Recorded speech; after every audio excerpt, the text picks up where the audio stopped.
Santa's watching, Santa's creeping. Now you're nodding, now you're sleeping. Were you good for Mom and Dad? Santa knows if you've been bad. There might be a treat for you in Santa's bag of toys. But Christmas won't be fun and games for naughty girls and boys. Hey, boob-tied greetings from old St. Vic, your guardian angel of the big box. And do we have something to stuff in your stockings this holiday season? That is, if your stockings are big enough to hold this glorious piece of cardboard controversy that is Silent Night, Deadly Night in the big box.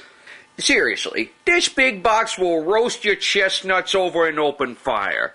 The Silent Night big box is so powerful and gruesome and sacrilegious that I've just received word that Bill O'Reilly has surrendered in the war on Christmas, which didn't take as long as we thought. Silent Night, Deadly Night was released by one of the pioneers of the big box, USA Home Video, whose most notable big boxes... this is all sounding kind of familiar. I already talked about USA Home Video, didn't I? Well, I'm more embarrassed than a midget auditioning to be a reindeer. So what am I supposed to do now to pass the time? There's gotta be something I can do. Oh, I could just talk about the movie. Yeah, why not? We'll just talk a little bit about 1984's Silent Night, Deadly Night. The movie is the story of little Billy, who had a childhood like any normal kid in the 80s. That is, if you saw your father killed and your mother raped and killed by a man in a Santa suit. We've all been there. The 80s was a weird time. Hey, you little bastard! Especially for crazy grandfathers. Santa Claus only brings presents to them that's been good all year. To the ones that ain't done nothing naughty. All the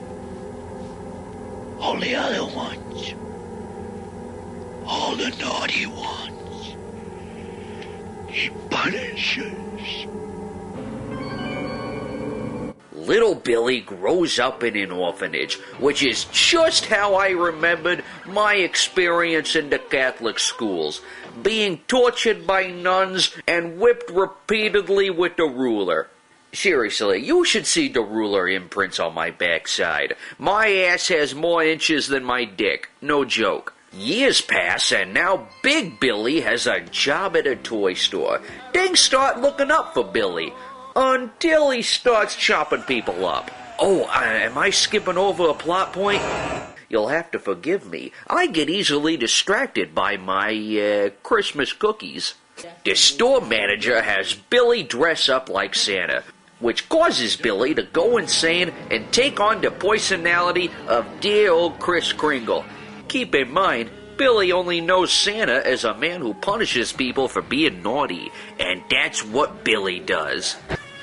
There you are, you bad kitty. Punish!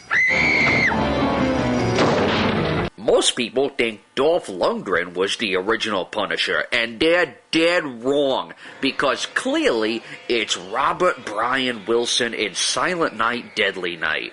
There are all kinds of fantastic death sequences here, with my personal favorite being the kid who gets besledded on the snow hill.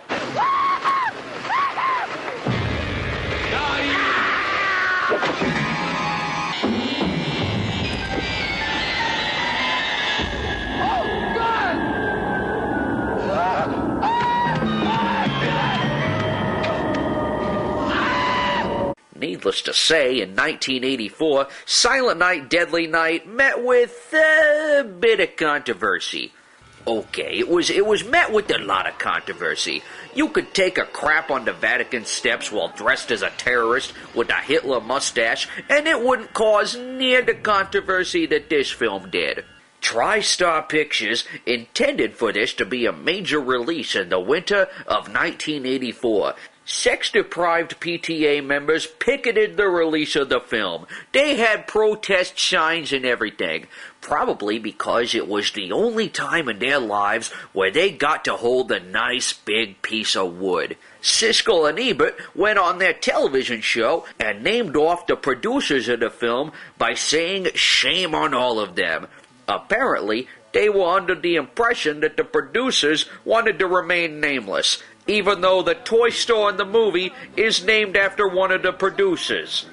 It's at this point you have to ask, what did they want in a slasher film? For years, these Muppets claimed the slashers were nothing but a bunch of killing and sexing. But here's a slasher film that takes half the movie to explain the backstory and the psychological downward spiral of the killer. Its killer was a real human with real problems who just couldn't take it anymore. It's truly one of the best killer build-ups for any slasher film. Yet it still wasn't good enough for them. Maybe if Johnny McNaughton directed it, it would have been. Also, Leonard Face Vagina Moulton awarded it 0 stars and asked, "What's next? The Easter Bunny is a child molester?" Apparently, old Pussyface missed the fact that Billy is not the real Santa Claus. All of this controversy caused its original distributor to pull ads for the film 6 days after release, and ultimately they pulled the film itself. The movie sat around for another year, awaiting its ticket for the island of misfit movies. But then, the movie's savior was born, in the form of big box company USA Home Video, who picked up the rights to this little scene slasher. USA released the film uncut and unpunished, and along with some of USA's other releases, such as the animated Rambo and the made-for-TV favorite Bad Ronald, the film put USA Home Video on the map, as it became one of the more notable big box companies. Silent Night, Deadly Night itself even became one of the more prominent slasher films in the 1980s and is regarded today as a cult classic of the genre. The film spawned 4 sequels, one of which was mostly just flashback footage of the original. That's how you know you got a classic on your hand. When the sequel to your film says, you know what, the original was so good that we're just going to primarily show footage from that one. Now, if you'll excuse me, I've got to find out what the big box model wants for Christmas, and something tells me it's going to involve your old buddy Vic in a little drummer boy outfit. I thought so. Naughty. Oh, Santa's watching, Santa's waiting, everybody.